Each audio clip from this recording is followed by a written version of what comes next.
Hello and welcome to Bisnomics, your weekend's most profitable 60 minutes, where we prepare you to face the challenges of the business world of tomorrow, today. I'm Tharindu Amarasekara. Family, well, that is something which is quite tricky to handle. Business is also tricky to handle. But what about family business? Managing a family business, that's a different kettle of fish. Today on Bisnomics, we will be speaking about how do you really grow a family business? What are the trends we have seen with regard to Sri Lankan family businesses? A recent report indicated that most of the Sri Lankan family businesses do not continue beyond the third generation. If you are running a family business or if you are planning to be a part of a family business into the future, how do you avoid that pitfall? Let's talk about that today on Bisnomics.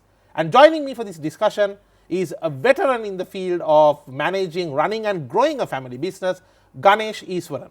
Ganesh, welcome to Bisnomics. Thank you, Tharindu. Very nice to be talking about this with you today.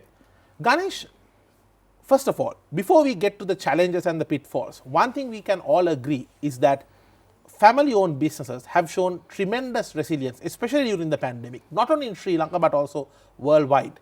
What is the secret of success for family businesses to be so resilient?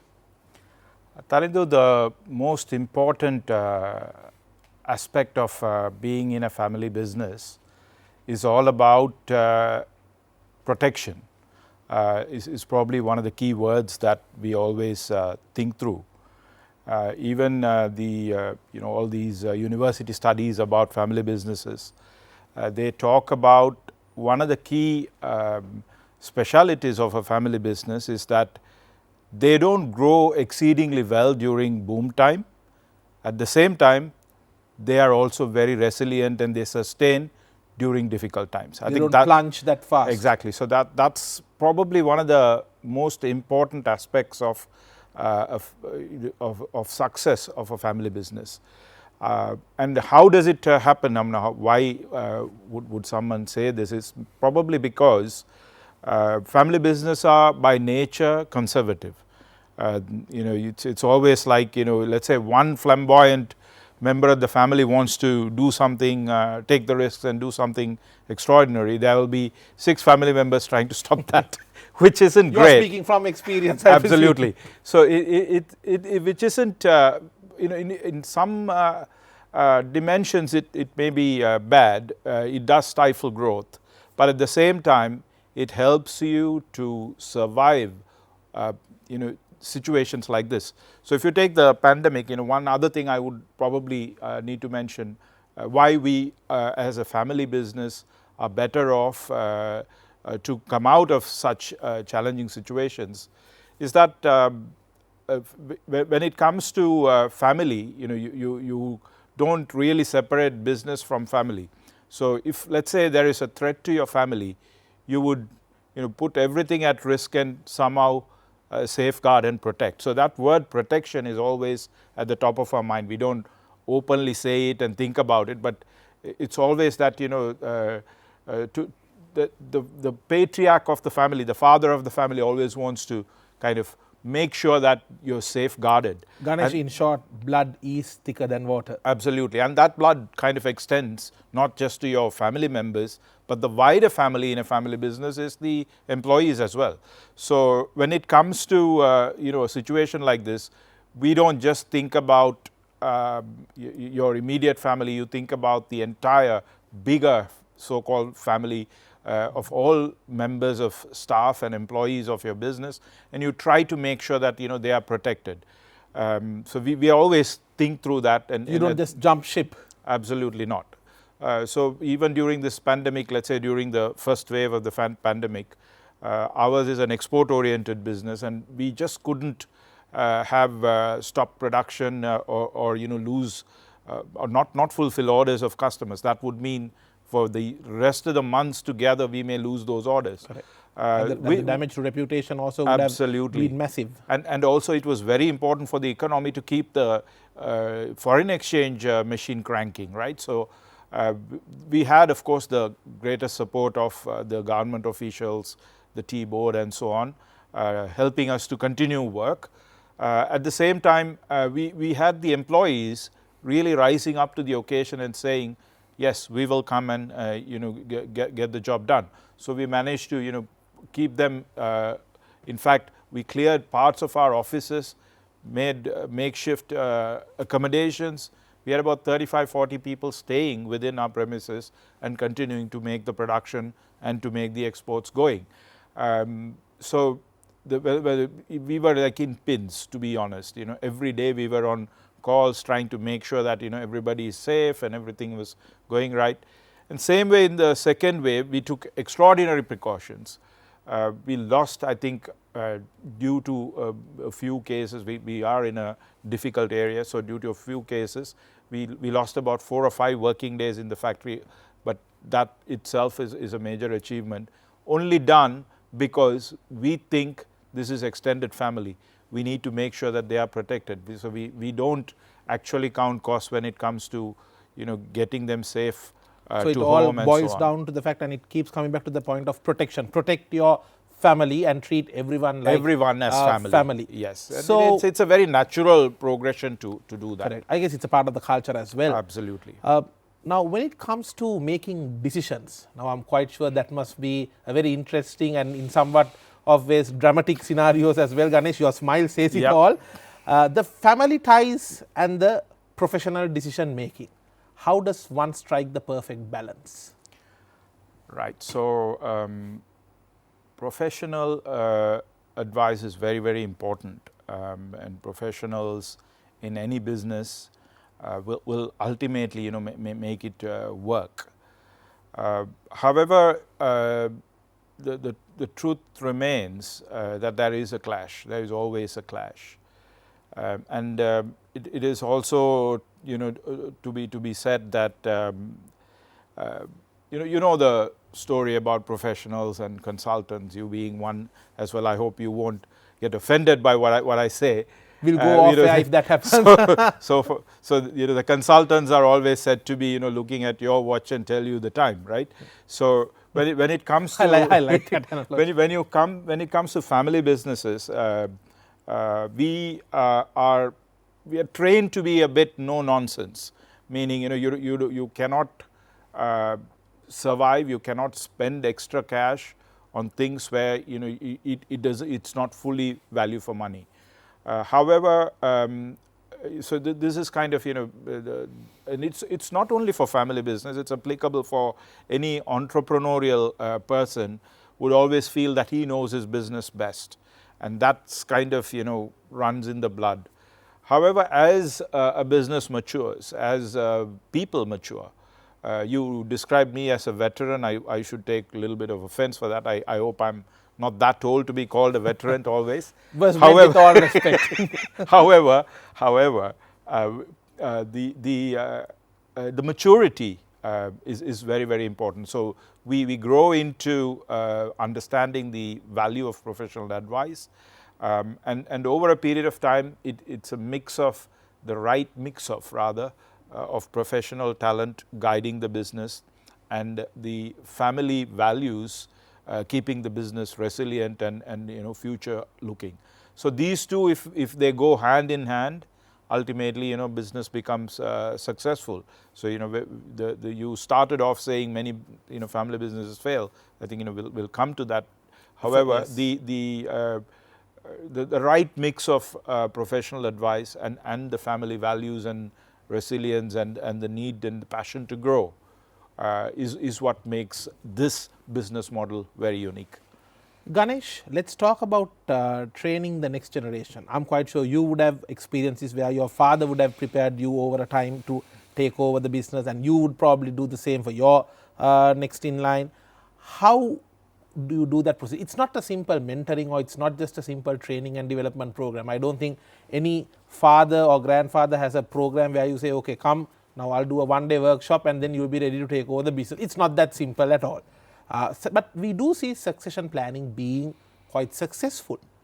We see, I have a student of mine who had actually gone on to not only just take over the family business and run one aspect of it, but he has quite successfully diversified as well. And I would like to ask you, how do you really train that next generation for taking over the mantle? Okay, so there's a kind of dichotomy in this question.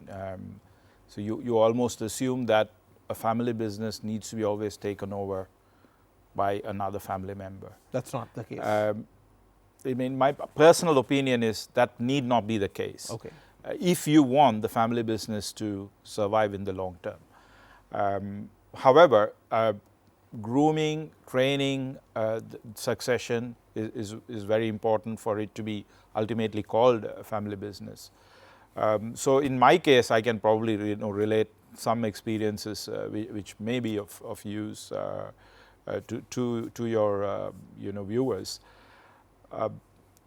So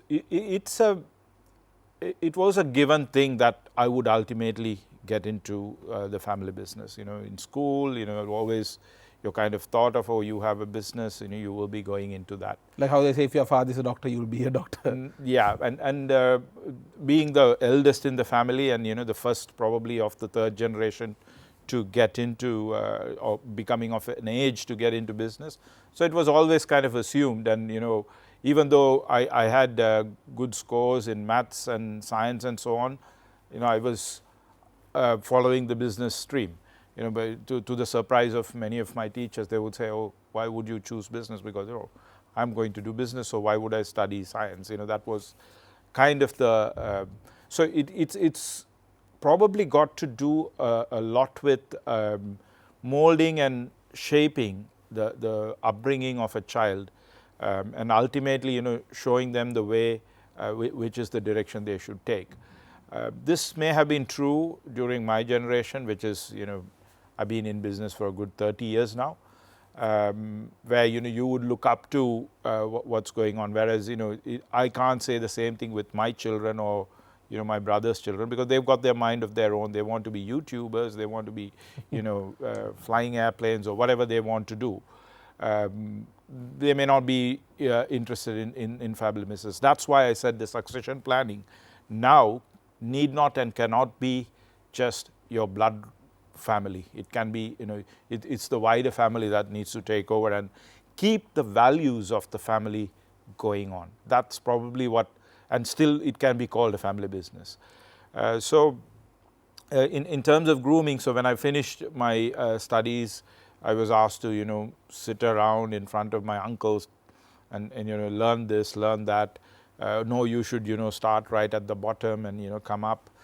So I did all that, and working in warehouses, working in factories, but ultimately it's all short-lived, because that you're going to go in and do something more important, and once you have something in hand, you tend to learn by making mistakes.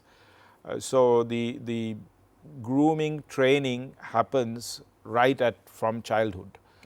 So you get the opportunity to go and work during holidays. You get the opportunity to see what's going on listen to the business problems at the dinner table. So that's how you kind of tend to be plugged into the business, and over a period of time, you pick it on. Interesting. How can you make sure that your family business continues to grow even in the toughest of times? Let's talk about that and more on the other side of this short break. This is Bisnomics.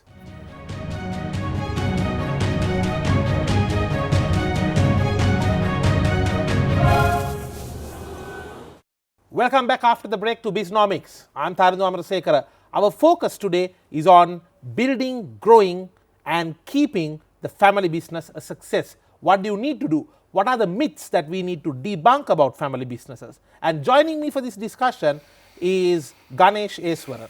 Ganesh, let's talk about the situation with regard to a recent report that clearly showed most Sri Lankan family businesses don't survive beyond the third generation. Any thoughts on this?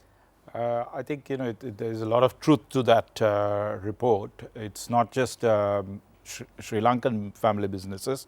I think globally the studies suggest that over 70%, about 70% of family businesses don't survive beyond even the second generation. Ganesh, just to interrupt you there, there is in fact there is a joking reference made to it saying the first generation starts it, second generation builds it, third generation spends it all and destroys it. Yeah, and I am the third generation, so you can imagine what I will do. Break the trend, break the trend. Sri Lankan economy needs more family businesses to be successful. No, absolutely. So the resilience of the family business kind of helps you to, I would imagine any business has a chance of that kind of chance of failure. However, in family businesses, this unique mix of having family members sitting next to each other, eye to eye, trying to make decisions, there is always the situation of a family feud, who is bigger, the egos that can run high. So these are the main reasons why family businesses don't survive, as they say. Also, you can say that you have to professionalize or perish. So, like I was alluding to before, a family business beyond, say, second or third generation, it cannot continue as a family business anymore.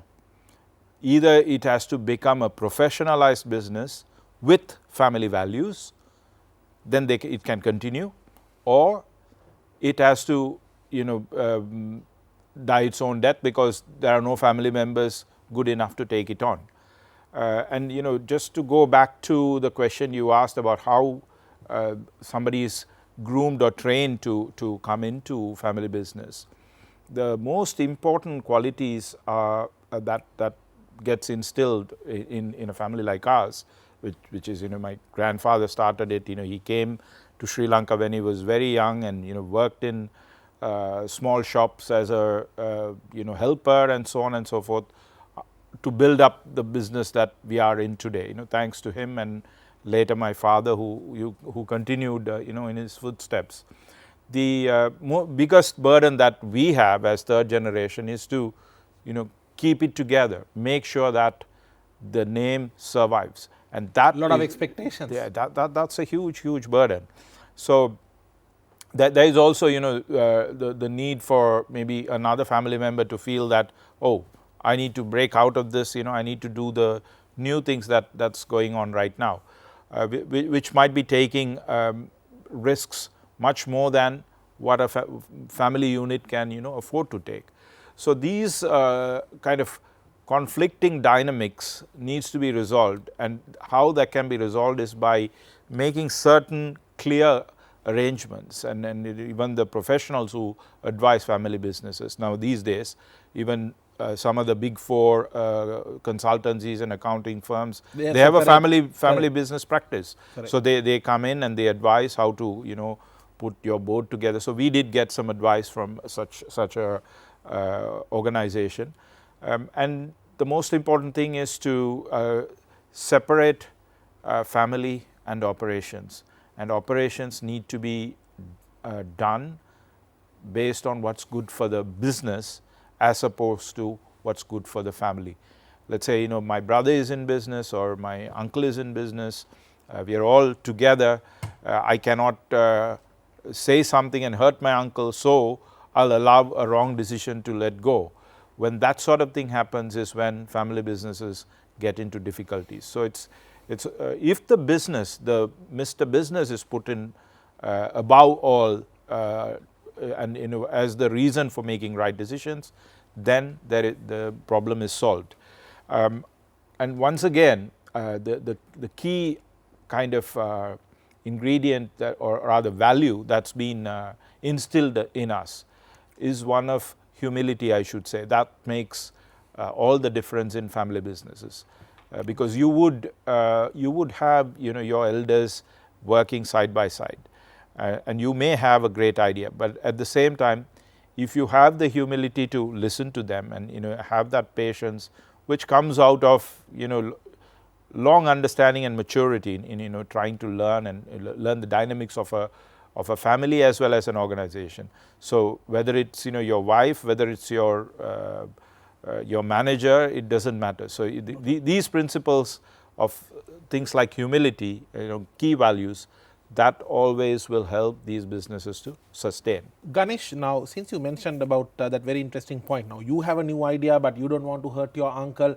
These are common problems that a lot of people are facing. So many people I know, they'll be like, look, I have ideas, but when I try to do something, my father is not quite for it and I don't want to go against him and I don't want to hurt him. How do you balance these traditional values? Because the earlier generation is like, look, you know what do these new kids know? We know the business, we've built it, I've seen how my father has done it. I know what it is. What do these kids know? And these kids are like, hey, we are from the new generation. We know what the market wants. What do these old guys know? I mean, this is a very common clash which we hear. What's your solution to that? Right. So I think, you know, I'm probably in a unique position to answer this because I'm neither here nor there, right? I'm not an elder, hopefully, yet. However, I'm also not the millennial who's just come into the business, right? So it is a real issue. It is a reality problem. So, you know, some of the questions that come to mind is family business the right thing for the youngster who is thinking of new things to do? Because like I said, the primary objective of the family business always is going to be protect the family name, make sure that the business survives during hard times, make sure that, you know, nothing happens where, you know, we kind of damage the name. These principles will always be against the current of new thinking, innovation, and so on and so forth. So ultimately it all boils down to structures, right? So you have to keep the family values and the family business idea intact. You don't want to disturb that because that name has been earned over many years of hard work, and the value of that the newcomer may not fully appreciate at that moment in time. So as a newcomer, I also went through the same thing. So I think, you know, I want to start something new. I have this idea, you know, the family has these strengths. Why not use these strengths and, you know, go out and get some new products launched? And sometimes, you know, depending on your, so I was educated abroad, and, you know, I've come and I have the ability to convince and talk. So ultimately, you know, maybe one or two family members side with me, and we go on with such ideas. And yes, we have also had the failures. So over a period of time, you tend to learn that, look, the idea of the family business has to be protected, and that protection is the word. At the same time, can you use the strengths of the family business and create new businesses around it? And the most important thing here, I think many Sri Lankan businesses probably would be this would be the cause for failure, is not being able to compartmentalize the successes and failures of businesses. Let's say one business is doing well, and you take that money and put it into another business, and then that business goes down, and it will pull this business also down along with it. Correct. Now this problem is there in Sri Lankan business psyche, especially in the small and medium segment, where most of the family businesses are to be found. So if one can get the right advice and have the maturity to be able to compartmentalize and create structures in such a way that, you know, one business, there is only one head, there aren't three people running one business. If such structures are very clearly created, the problem of family business can be resolved, and it can also grow. You know, we do have many examples of family businesses which are continuing to innovate, continuing to bring new ideas and growing. You know, conglomerates have been built around family businesses, listed companies. So the inspiration is out there. Correct. And you can do, being a family business, with all these, you know, shackles that pull you down. You think that these are shackles that pull you down, but those shackles are also the protecting gear. They make you stronger. They make you stronger. So this understanding has to be there, and it's not easy for the young blood. It's not easy to think of all this and adapt go to that. through. Exactly. Ganesh, I want to also ask about this middle management layer, because you very clearly said, separate the family and the operations, and also most importantly rely on that extended family whom you said may not be your blood family, but then again related to you in business, who have been with you for a long time, who have considered the business like their own family, and a business is blessed to have such people. Now, when you come to that middle management level and when you are giving them the autonomy to make decisions, naturally there will be idea clashes, because not only family members, now here at least when a family member has idea clash, you might be a little bit more receptive to that, but here it's a complete outsider in some sense who is against or having idea different to what you have from the family side. How should the dynamics be balanced in a situation like this? This is more of the same question you asked a little while ago about the professional decision making, Yes. and the family decision making. In a rightly kind of structured family business, or any business for that matter, which has the right values inbuilt into the business. So we just had this morning a session on reviewing our values, where it's just fresh off my head. I can tell you, Please. that so we have objectives, right? So objectives are where you want to be and how you're going to What you want to achieve. And the values determine how do you approach those objectives, how do you achieve those goals. So for example, let's say my company, one of the objectives was become the #1 value added tea exporter out of Sri Lanka. We are probably #3. We want to become #1. Now you can achieve it by going and, I shouldn't say this, but going and shooting the 1 and the 2, you become #1, right? So that's also a way of going there. So it's a very crude example I'm giving, so that it really hits the nail on the head of this idea of why it's important to understand the approach and how of achieving the means, right? What you are willing to do and what you are not willing to do. Exactly. So the values determine that, and in a family business, the values shape up and determine how and what you will do. For example, in our family, we are vegetarians, so we wouldn't do anything to do with meat, for example. And every time that, so this is something that's a given, understood idea. Even if you come to me with a $1 billion idea to make a meat business, I'm not going to touch it, because it's just against my DNA. So very similarly, there are, that again is a very extreme example. Similarly, there are values that we go with. Like I was telling you, I think it's probably apt to give a little story of, this kind of nicely ties in a lot of questions that you've been asking of how somebody is groomed, sure, and the values and so on. So my grandfather, so in his village, this is in South India, right? So he's originally from South India 3 generations ago, and we're all Sri Lankans now for now 3 generations. So in his village, during holidays that we go, he had some lands where the paddy is grown. So he would say, when the paddy is fully ready to be harvested, just about to be harvested, or during that time, he would tell us to go to the fields and make sure that the birds don't come and destroy the paddy. So we will happily go with stones and make noises and make sure that the birds are chased away and the paddy is protected, and we come home, and this goes on for maybe a couple of weeks, and thereafter the harvest takes place. And when the harvest is done, one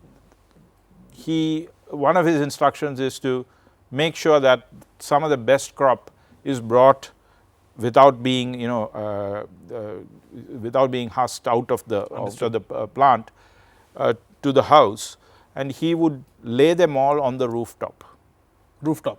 Yes, for the birds to come and eat. So you were protecting it all this while? So this is my question, grandfather. What do you expect? 2 weeks of our holidays we spend chasing the birds. Then you want to come and bring it and lay it out for them to eat. So that the answer he gave is still very, very strong in my mind. So what he said was, the birds do not know whether each and every grain is fully mature and ready to be eaten at that time. And they will destroy their food as well as your food. So we need to protect it from the birds at that moment. However, birds are very much part of our environment and our family. To be sustainable, we have to feed them. So as part of the celebration of the harvest, I want to offer it to them now that it is, fully mature. Interesting. So this has a very important, couple of points. One is be sustainable, right? At the same time, be looking after. Put your foot down where you need to. At the same time, allow it to go when you can. Some very valid thoughts there, Ganesh, especially in terms of that story. I think that was quite inspirational. Thank you for sharing that with us. What kind of government policies are needed in order to strengthen the family businesses of Sri Lanka? Let's talk about that on the other side of this break. This is Bisnomics.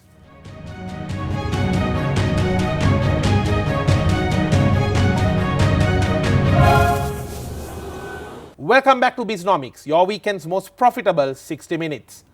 Family businesses, that is exactly what our focus is today, especially since there have been many reports talking about some of the challenges that these family businesses are facing. And we are talking to someone who is from the third generation of a leading family business that is into exports, and he's sharing his thoughts on what he thinks should be done.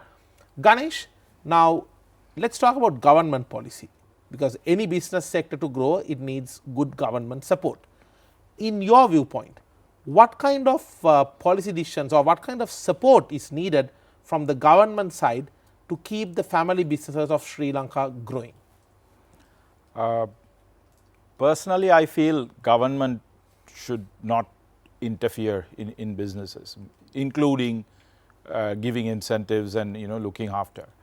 The role of the government is to create an atmosphere, the infrastructure and the environment for businesses to flourish without anything to hold them back. Primarily, I wouldn't expect any special kind of treatment towards family businesses. But at the same time, the recognition that a family business is probably more resilient based on even statistics across the world, is more resilient, especially during the pandemic, as we discussed earlier. That recognition for the family business should be given, especially from, let's say, the banks, for example, because a bank would look at a family business and may not give it the same level of importance or credit rating, for that matter, as an equally sized, professionally managed or even listed company. Just the reason is, it is family managed, so they think, the family would have, various ways of doing the business which may not be very transparent. Now that thing is changing. Now, companies like us, I know many organizations which are family companies. They've got their accounts published, on their website, even though they are private companies. Correct. So that level of corporate governance and transparency exactly. is coming in. And our board for the last 10 years, we have a set of non-exec directors, who come in and make sure that we comply with all the corporate governance principles. But however, still the organizations as well, or like the banks, or even some parts of the government will look at us when we say, you're a family-owned business, they'll think that you are a family-owned shop. So this recognition needs to change. It's not something you can just close overnight and just walk away. No, exactly. So the commitment, in fact, is much more in a family business as Correct. opposed to any other form of corporate structure. Like for example, if we are to let's say go for funding for a project, and especially if it's a family-owned business, they would expect all the family members to sign a personal guarantee, which normally, is, in a family business we don't think, because we've got everything in there. We put everything, so it doesn't really matter. It's your heart and soul, isn't signing another couple of more sheets of paper. However, in principle, the banks should really look at the project's capability, the balance sheet strength, and in fact give it a few extra points because it's a family business as opposed to deducting a few points, which probably is what's happening. So, I mean, that image of a family business is not a family kind of kade, should actually change within the corporate structures, which I'm sure is now changing. Now, people do realize that many of the leading businesses of Sri Lanka are family managed and family owned, and they are professionalizing it as well, which gives that level of confidence to the institutions. Understood. Ganesh, let's talk about expanding beyond the family. Now, we spoke about this with regard to employees, professionals coming in for the decision making, etc. I want to talk about the other aspect of it, which is the capital partners, external investors, bringing them on board. Maybe there are expansion plans for a family business and they think best, maybe now time to move away from using the family money, let's get some external investors. Now, I'm quite sure while from a capital infusion side it looks quite green in terms of, as you said, balancing the egos, balancing the values, because here is an outsider who absolutely may not share the same values that you might be actually sharing. How do you really make that decision? So, as part of growth, you have to embrace whatever that will fuel and aid your growth, and capital is a very, very important fuel for that growth. Important and scarce. Of course, and being a responsible business, you have to welcome capital from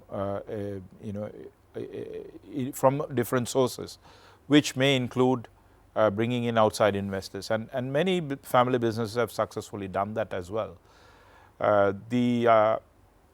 The clash is a word that you've been using regularly in some of the other questions, comes into play here as well, is when family values may maybe in opposition to the expectations of an outside investor. So again, I think I need to speak a little bit more about these values here. So values are important, much more important than what we actually think. Values are things that cannot be changed, and that's what gives the resilience to the family business. There are again, I can think about a very favorite analogy of mine, a kind of a story again, which I'm sure as a management professional and advisor you would have heard it before. So this is the story about this battleship.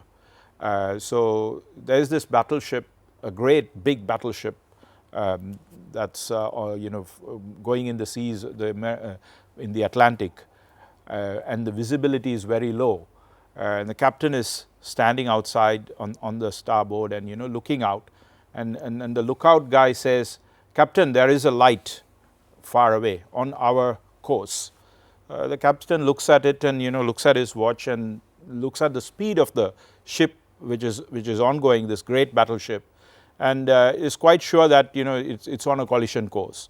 So immediately asks his second in command to signal that please move away from this course where we are approaching by 20 degrees to the south.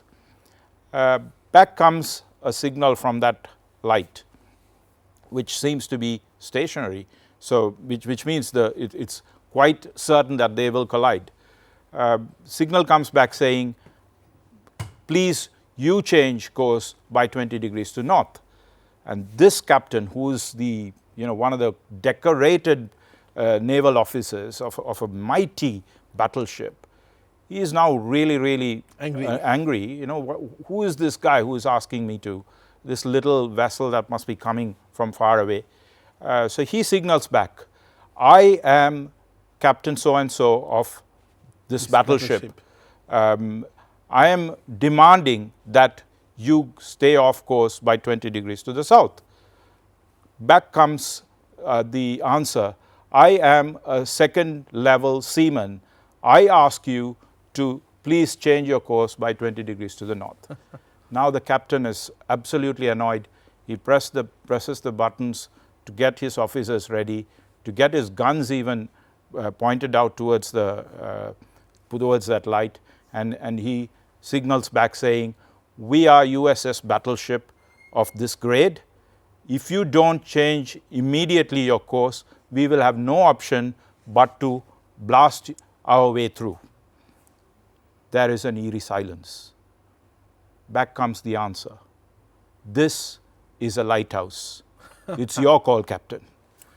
So, values, however small and tiny and far away they are like lighthouses. Your professional advisors, your middle management, your investor, your private equity guy, or anybody can come and give you different directions to take. They may say, oh, look, this business is much better to do. That opportunity is better, let's jump to that. Exactly. And you might say, fire these people, they are not being efficient, who may have been there for 40 years, 50 years. However, values, however tiny and far away they are like lighthouses. They cannot be moved. And it is the nature of the lighthouse to show the way. And every business has these values. These values should be held on to in order for the company to survive, in order for a society to move forward. It's the same with any value in a family as well. So, if the understanding about the values is strong and clear, yes, it is okay to go in for expansion. It is okay to go in and invite others. So, as long as the outside parties also understand what your values exactly. are. Make sure that you bring in people who understand that, who understand that, and you go in and bring those people in for the right reasons. Correct. There once again another important word that my father used to say, that the business is actually held or run by people who are given the great opportunity to be at the top. Understood. As a trustee. So, you are holding the business as a trustee for the future generations, not necessarily your family future generations. It could be your future employees who yes. would be able to protect and continue the growth, because ultimately the business is a key part of the society than just something, a machine that makes you money to go and spend your holidays with. Ganesh, I really like the perspectives you are bringing in from so many different angles here. On a final note, I would like to request you to take the last 2 minutes and share with us any tips you would like to give or any advice you would like to give a young professional or maybe a young student who is watching this show, who is wondering whether to enter into the family business or take up the mantle and then move forward or not. What's your advice to them? The most important advice I would say is to follow your heart.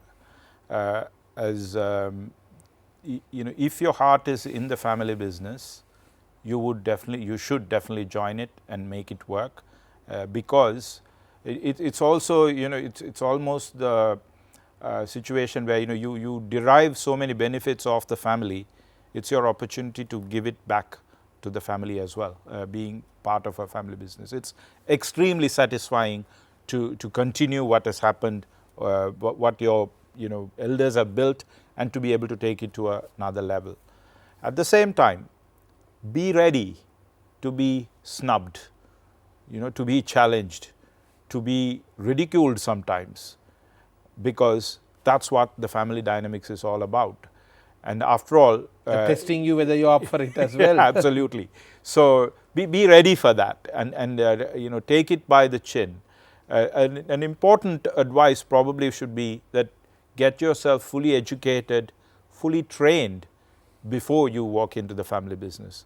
Walk in with some credentials which the rest of the family will look up to, so that you have some skill sets that you're bringing from outside to give it inside the family.